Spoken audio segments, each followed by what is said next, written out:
सभी साधक और साधिका को जय श्री गुरुदेव। गुरुर् ब्रह्मा गुरुर्विष्णु गुरुदेवो महेश्वराय गुरु साक्षात् परब्रह्म तस्मै श्री गुरुवे नमः। ओम श्री गंगाई नाथाय नमः। आज हम जिस योग की बात कर रहे हैं वह एक प्रकार का सिद्ध योग है। इसमें हर प्रकार का योग होता है, जैसे लय योग, राजयोग, ध्यान योग, नाद योग, लय योग, विहंगम योग, हठ योग आदि योग सभी सम्मिलित होते हैं इसके अंदर। उससे किसी प्रकार का मनुष्य को नुकसान नहीं होता है। और बाहर जो आधुनिक कसरत वगैरह कराई जा रही है, आज के योगाचार्य जो बाहर बैठा है वह बाहर से योग करवाता है, परंतु उसको यह नहीं पता कि आपके अंदर क्या रोग है और किसकी ज़रूरत है। इसलिए इस प्रकार के योग जो भारी योग करवाया जाता है वह एक दिन बहुत नुकसान पहुंचाएगा, खासकर फेफड़ों के साथ, लंग्स के साथ। और जब हम जिस योग की बात कर रहे हैं वह एक प्रकार का सिद्ध योग है। इसमें योग आपका ऑटोमेटिक होगा, इसके अंदर योग आपको कुंडली शक्ति कराएगी, जो कि गुरुदेव की वॉइस में 1 सेकंड में जागृत हो जाती है, 1 सेकंड में जागृत हो जाती है। और वह योग कराएगी जिसकी आपको ज़रूरत है। और सभी रोग ठीक होते हैं, आपका ध्यान धारणा बढ़ेगी और अंत में आप समाधि के स्टेज तक पहुँचोगे। पतंजलि ऋषि ने मनुष्य को संपूर्ण विकास के नाम को ईश्वर का रूप दिया है कि मनुष्य संपूर्ण विकास हो जाएगा तो वह ईश्वर के समान हो जाएगा। ईश्वर प्राणिधान, तप, स्वाध्याय, ईश्वर प्राणिधान, इसमें तीनों आपके होंगे। इसमें 5 काम आपके ऑटोमेटिक हो जाते हैं, यम, नियम, आसन, प्राणायाम, प्रत्याहार। 5 काम तो आपके ऑटोमेटिक हो जाएंगे। और 3 जो अंग हैं, सूक्ष्म अंग हैं, धारणा, ध्यान और समाधि, इसमें आपको प्रयास करना पड़ेगा। जबकि बाहर आप योग करते हैं, हठ योग करते हैं, तो आपको 8 अंग सिद्ध करने पड़ते हैं, जब भी आप अंतिम स्टेज समाधि तक पहुँच पाते हैं। और उससे बहुत नुकसान है हठ योग से। हठ योग से कुंडली शक्ति का प्रतिशत 0.1% है जगने का। अधिकांश लोग पागल हो जाते हैं, हार्ट अटैक हो जाता है, मर जाते हैं। आइए अब हम पतंजलि ऋषि के अष्टांग योग के समाधि पाद के 9वें सूत्र की व्याख्या करते हैं और अंत में संजीव मंत्र सुनाएंगे। इससे जो नया साधक है उसकी दीक्षा हो जाएगी और वह संपूर्ण विकास को प्राप्त कर सकता है। आइए समाधि पाद के 9वें सूत्र की व्याख्या करते हैं। शब्द ज्ञान रूपाती वस्तु शून्य विकल्प है।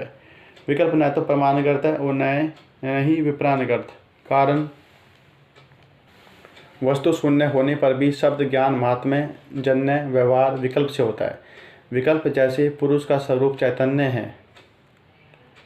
योगी लोग जब समाधि साधन पूर्वक प्रज्ञा के द्वारा बाह्य और आभ्यंतर पदार्थ का यथाभूत ज्ञान पाने के लिए चलते हैं, तब उनको विकल्प वृत्ति त्याग देनी पड़ती है। कारण विकल्प एक प्रकार की अयथार्थ चिंता है। ऋतंभरा नामक प्रज्ञा सब विकल्पों के विरुद्ध है। वस्तुतः चिंतन से यदि समस्त विकल्प न हट जाएं तो ऋत का चिंतन होता है। विकल्प को 3 भागों में विभक्त किया जा सकता है: वस्तु विकल्प, क्रिया विकल्प और अभाव विकल्प।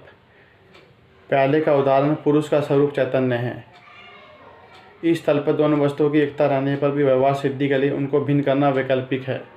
जहाँ अकर्ता व्यवहार सिद्धि के लिए कर्ता के समान प्रयुक्त होता है, वहाँ क्रिया विकल्प होता है। गति निवृत्ति के अनुकूल कोई कर्तव्य भाव नहीं रहता। जो सब पद और वाक्य अभावार्थक हैं, उन पर चित्तवृत्ति अभाव विकल्प है। विकल्प के 3 अनेक प्रकार के अर्थ होते हैं: विकल्पवर्ती, ईश्वर प्राणिधान, पर्यंच जैसे वैदांतिक निर्विकल्प समाधि, काल्पनिक आरोपित होना। चौथा, जैसे अस्मिता का वैकल्पिक पद। पुरुष का स्वरूप चैतन्य है। इस विकल्प उदाहरण का वास्तव अर्थ न रहने पर शब्द ज्ञान महात्म्य के कारण ऐसी वाक्यवर्ती या वाक्य जनित चित्त का एक प्रकार का बुद्ध भाव होता है। इसी विकल्पवर्ती को समझना बहुत कठिन है, अतः व्यवहार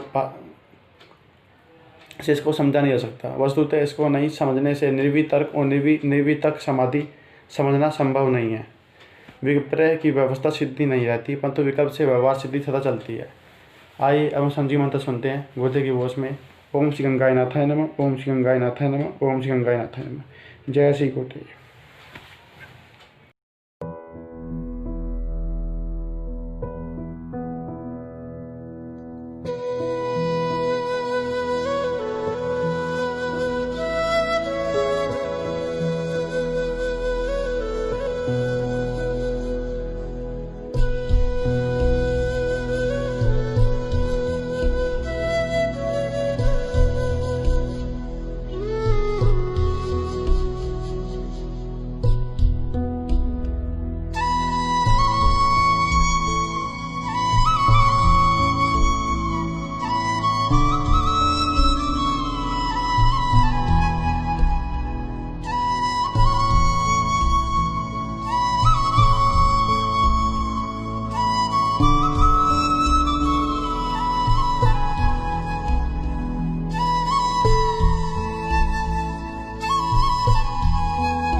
आप सब जानते हो ना, मरना पड़ेगा और बचने का कोई उपाय नहीं, तो फिर डरते क्यों हो?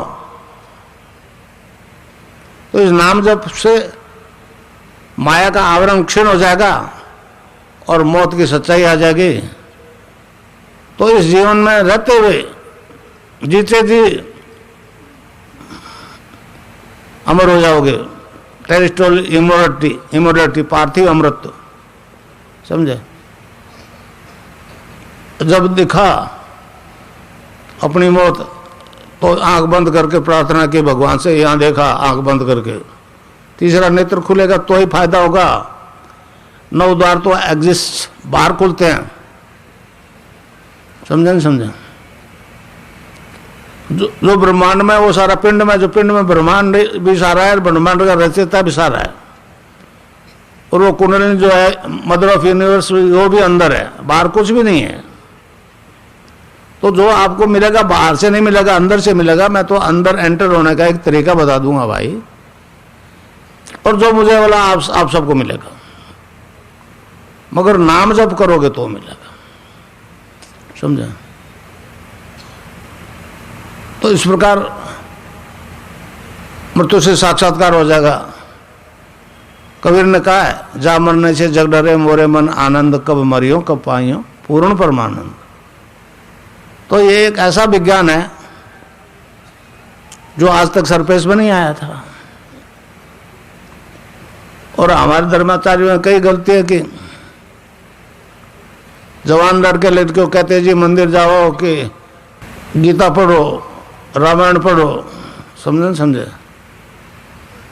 हनुमान चालीसा पढ़ो। वो कह रहे थे अभी उम्र है क्या, आपकी उम्र में हम भी कर लेंगे। उनको नहीं पता, मैं जानता हूं मैं 82 साल का हूं, और फिर 100 दर्द हो जाएंगे, कहीं तकलीफ हो जाएगी, फिर राम में ध्यान ही नहीं जाएगा, लगेगा नहीं, रोग में लगेगा, समझा? तो इस प्रकार जो मंत्र मैं आपको बताऊंगा, आज एक खेचरी मुद्रा और है, मैं बताना भूल गया।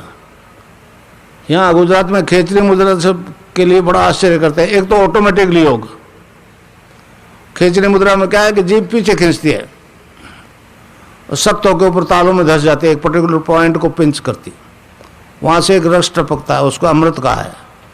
गोरखनाथ जी ने कहा है, गगन मंडल में ऊंधा कुआ तहाँ अमृत का वासा, सुगरा हो बरबर पीवे निगरा जाए प्यासा। तो आज दुनिया में कथा अमृत पानी करवाया जा रहा है, वास्तव में आदमी में अमृत है। ये तो केवल योग दर्शन बताता है, ये शैव दर्शन बताता है। मैं कश्मीरी शैव सिद्धांत को मूर्त रूप दे रहा हूं। कश्मीरी शैव सिद्धांत में जाति धर्म राष्ट्रीयता कोई मायने नहीं रखती, समझे नहीं समझे? उसमें सृष्टि स्थिति तय तिरोधाम, मतलब पैदा होता है, जीता है, फिर ढलती है उम्र और फिर मर जाता है। तो इसमें उन्होंने कहा कि 5वां काम गुरु करता है। गुरु साधु की वस्तु स्थिति से परिचित करवा देता है। 5वां ज्ञान का दाता गुरु होता है। तो इस प्रकार आप सब अपने आप में पूर्ण हो, मगर आपको तरीका नहीं बताया किसी ने अंदर घुसने का, बाहर से अंदर घुसते हो। एक महर्षि अरविंद की किताब में है इंडिपेंडेंट फ्रॉम द बॉडी। एक लड़का ध्यान में बैठा था, अपनी बॉडी से निकलेगा, किसी अपने मित्र के वो वेंटिलेशन से अंदर चला गया। अब वो उसको अपने प्रेजेंस बताने की कोशिश की, मगर वो फिजिकल बॉडी तो थी नहीं, सब्टल बॉडी थी। फिर वो वापस आया तो पैरों से घुसने की कोशिश की, फिर स्लिप हो गया। फिर घबरा कर देखा मर जाऊंगा, तो मदर थी आश्रम की, अरविंद आश्रम की फ्रांसीसी औरत, उसको याद किया तो यहाँ से, मतलब हार्ट से घुसता है, हार्ट से निकलता है, समझे? एक मुनेश्वर नाम का टीटी है रेल में, जोधपुर में, उसकी लड़की 6-7 साल की थी, 97 में। तो जमीन से 1.5 फीट ऊपर उठ जाते थे। अब सबडल बॉडी उड़ जाए तो बात समझ में आए, फिजिकल बॉडी उठ गई, फिर आइंस्टाइन और न्यूटन का सिद्धांत कहाँ गया है?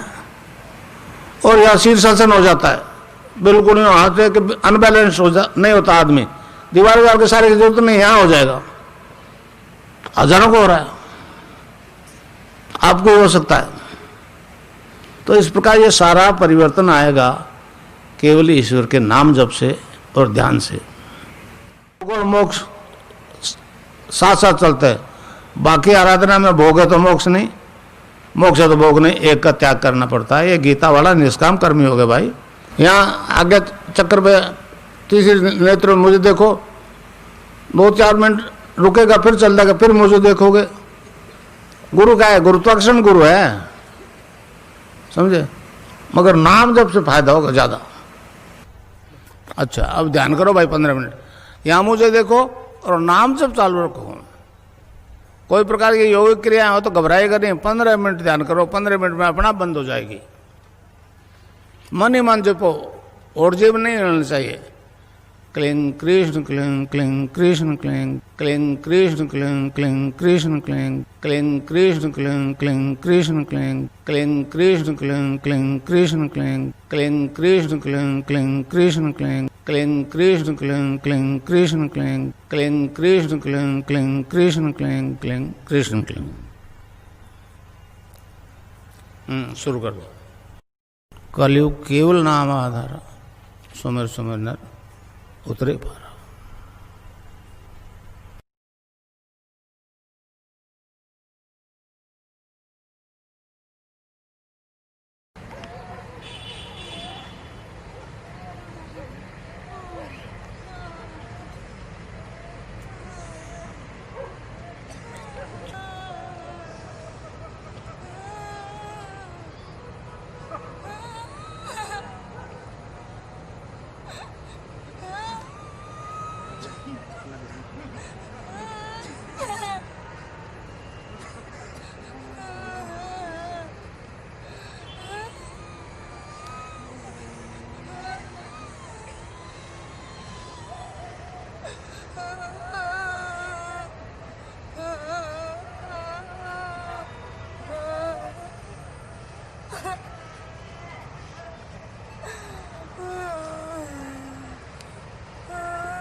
व्यू ले लो।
Thank you.